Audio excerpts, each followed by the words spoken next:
Hello friends, good morning. Welcome to the War India News Hour. The state of the global economy has placed more pressure than ever on the resiliency of IT stacks, as data is the new fuel and data decoders are here to stay in the highly competitive landscape. Twitter India is making a mechanism against the social media accounts in order to stop hatred, fake, instigative and other news which violates the law of the country. The total number of Twitter handles in India are about 35 million and total number of Facebook accounts are 350 million. An expert says that around 10% Twitter handles, which is 3.5 million, and 10% of Facebook accounts, which is about 35 million, are duplicate, bogus and fake. Huge ransomware attacks are happening through the fake news, and it has increased to 82% of Indian organizations in the last 12 months. As per the report, the attacks cost Indian organizations an average of rupees 8 crore as they address its impact, which included business downtime, lost orders and operational costs. The report is very surprising as it says around 8% of targeted organizations in India were able to stop the attack before attackers could encrypt their data, compared to the global average of 24%. The report further says about 66% of the organizations whose data was encrypted had to pay the ransom. However, 29% of IT managers managed to recover their data from their backups without giving into the demands of attackers.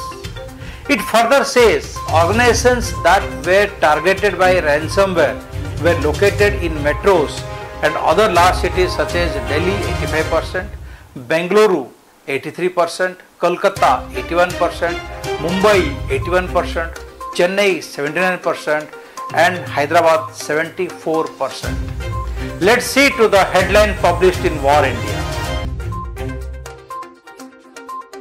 Airtel will soon reach ARPU of rupees 200 to 300, says Gopal Winter.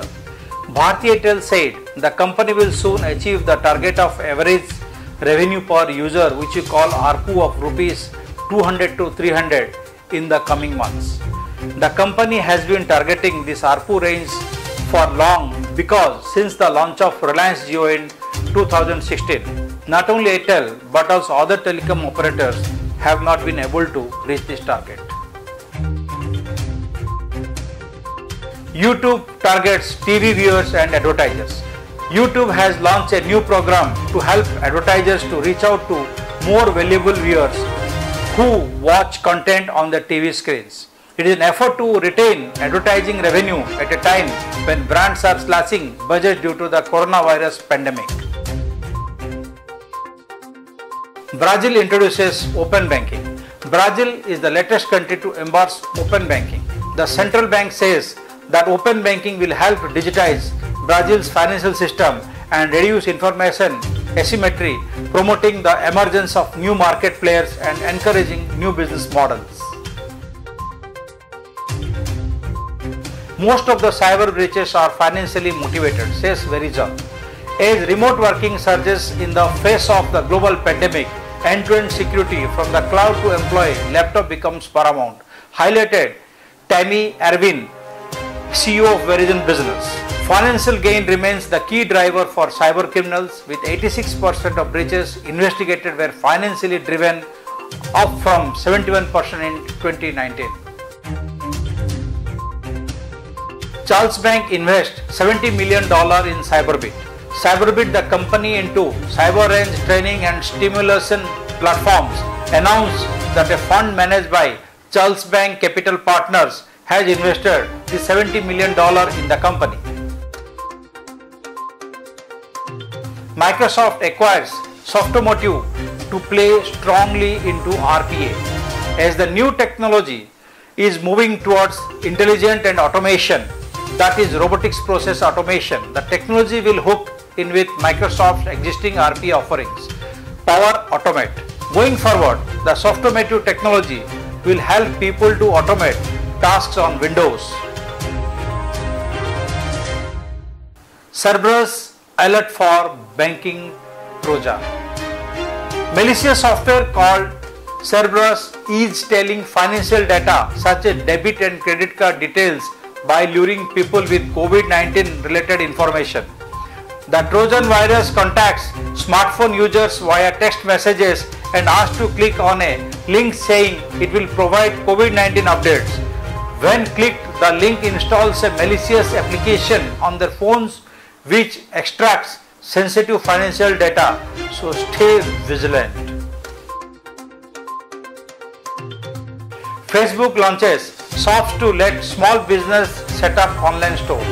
Facebook launched a new feature called Shops to let small business set up a single online store on the platform and Instagram for free. The shops will be supported by third-party software like Shopify and BigCommerce.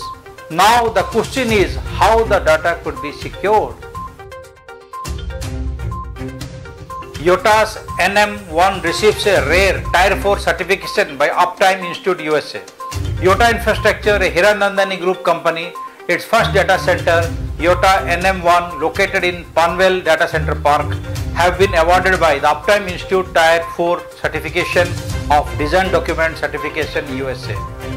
It has 8.2 lakh square foot, 7,200 racks and 50 megawatt power. It has achieved the rare distinction of being among the largest data centers designs in the world and the largest in Asia with the certification. Union Health Minister Dr. Harshvardhan to chair as WHO Executive Board Chairman. Union Health Minister Dr. Harshvardhan is set to chair as the Chairman of the World Health Organization Executive Board from May 22nd. He would succeed Dr. Hiroki Nakatani of Japan, currently the Chairman of 34-member WHO Executive Board. India's nominee to the Executive Board was signed by the 194 Nation World Health Assembly. My key takeaway for today is technology has become such a significant part of COVID-19. A robust IT infrastructure is of vital importance for smooth integration of software and hardware platforms. At the same time, an organization's IT infrastructure can be subject to various cybersecurity related risks. Hence, it is necessary for the organizations to adopt the cyber resilience strategy.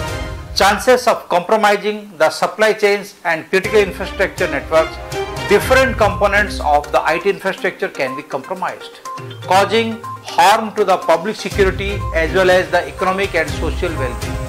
Luckily, there are ways in which organizations can evaluate and ensure the security and integrity of these elements through various available solutions.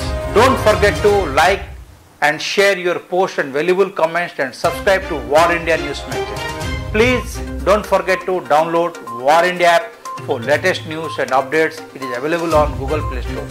Please stay tuned for more information and stay safe.